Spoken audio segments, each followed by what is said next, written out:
how to fix and bypass the YouTube anti-adblock detection. So first of all, you want to go to Google Web Store and tap enter. As you can see this first one over here.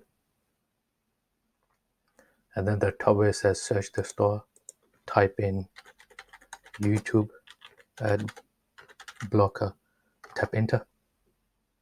As you can see, not this one over here, but this one over here. Adblock for YouTube Adblocker. This tool is the best for blocking ads at the moment. What you're going to do is choose Add to Chrome, Add Extension.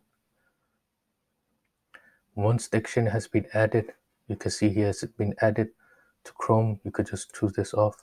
As you can see, tap on this Chrome and you can do it on. And then after that, go to YouTube.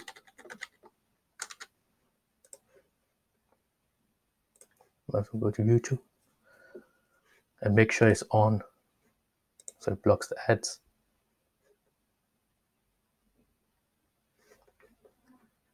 And then once you choose a video, let's just choose any of these videos, it will block the ads if it's on.